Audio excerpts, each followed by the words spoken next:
Hello everyone and welcome back to A Math Diary. In this video, we will learn about prime factorization. In primary school, we have learned about the area of a square. So here, I have a square with all of the sides are 5 centimeters long. So the area of this square is 5 centimeters times 5 centimeters, which is equal to 25 centimeters squared. And we have also learned about the volume of a cube. So here I have a cube with all of the dimensions are 5 centimeters length. So the volume of this cube is 5 centimeters times 5 centimeters times 5 centimeters, which is equal to 125 centimeters cubed. Now let's see the index notation. Just like in the area of a square, if we multiply 5 by 5, we can also write it like this. Write 5 like usual because we multiply 5 by 5. Then put a little 2 on the above right side because we multiply 5 twice. We call this notation as 5 squared. Now if we have 5 times 5 times 5, it means we multiply 5 3 times.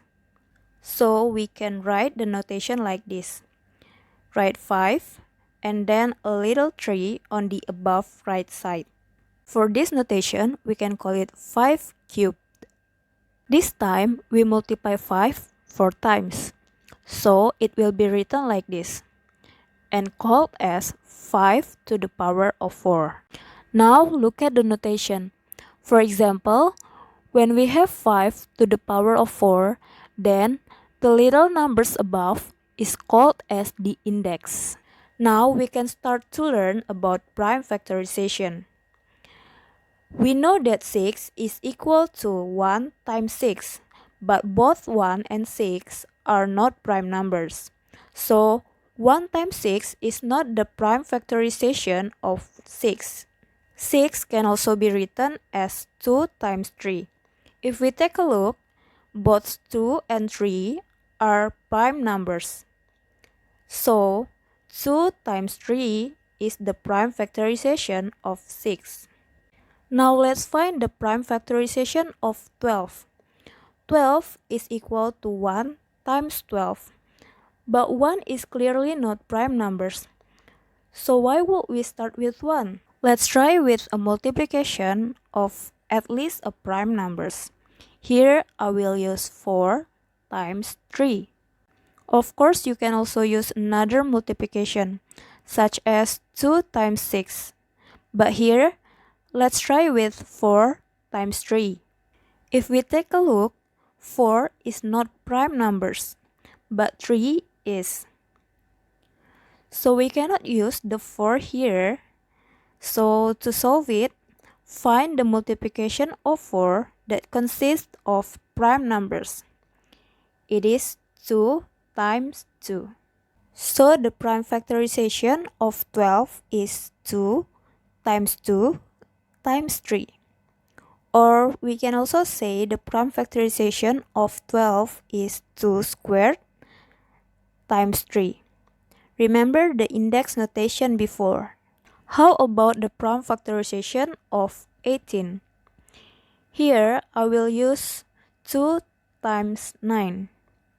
Even if 9 is not prime, we have 2 here as the prime numbers.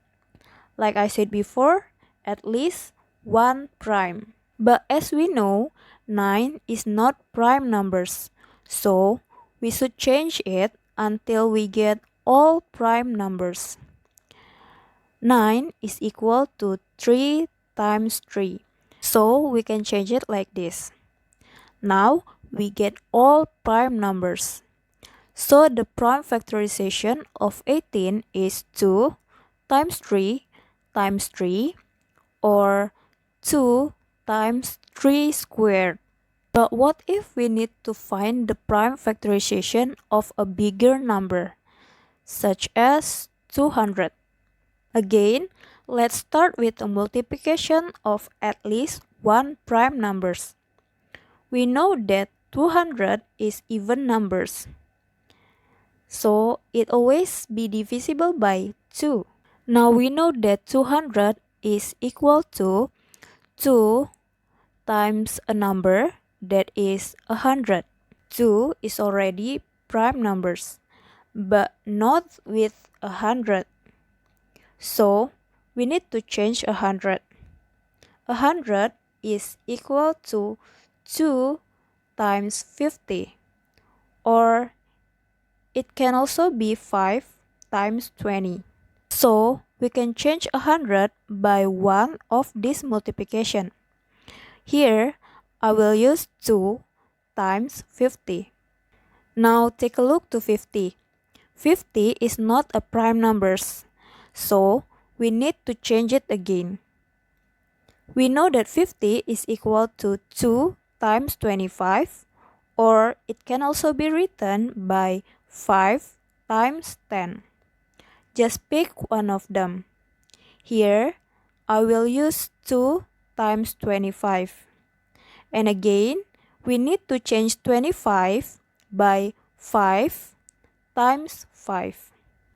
So, the prime factorization of 200 is 2 times 2 times 2 times 5 times 5. Or, if we use index notation, it is 2 cubed times 5 squared. Now I have a challenge for you. Find the prime factorization of 147. That's the end of this video.